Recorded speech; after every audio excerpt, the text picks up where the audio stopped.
Баршаңызға сәлем.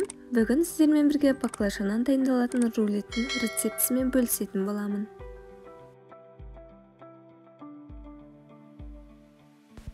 Бізге керек заттар баклажан, қызанақ, жұмыртқа, майонез және чеснок қажет болады.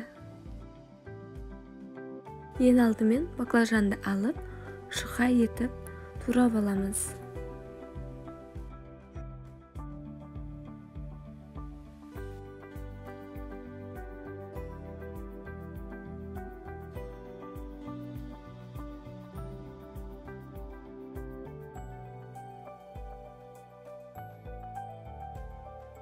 Туралған баклажандарымызды үлкен ыдысқа салып, біраз қасық тұз салып, үстінен су құямыз.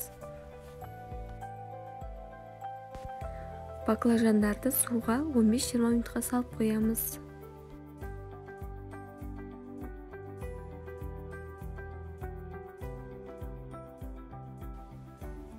Қызанақтарды осылай екіге бөліп, шұқа етіп турап шығамыз.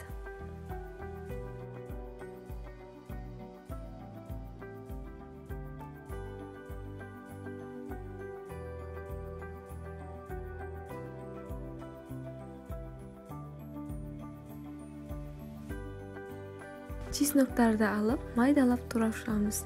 Егер үккіштен өткізем десеңіз, өз қалауыңызша.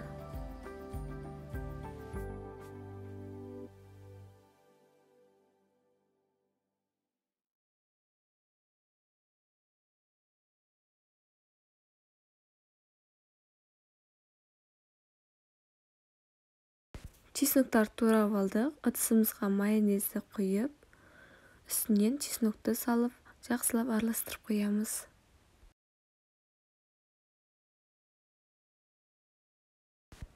Газге тапамызды қойып, сұйық майымызды құямыз. 2 жұмыртқаны жарып, үстінен тұз сеуіп, жақсылап араластырып, баклажанның екі бетінде аударып, қызып тұрған тапамызға саламыз.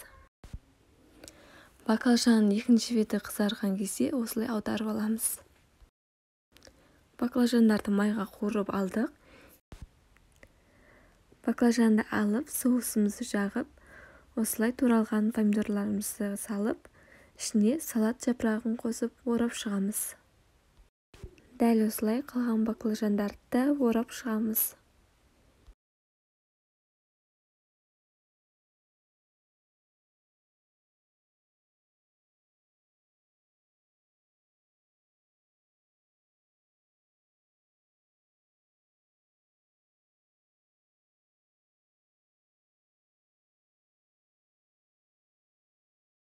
Міне біздің рулеттеріміз дайын болды. Өте дәмді болып шығады. Сіздер де жасап көріңіздер. Сау болыңыздар.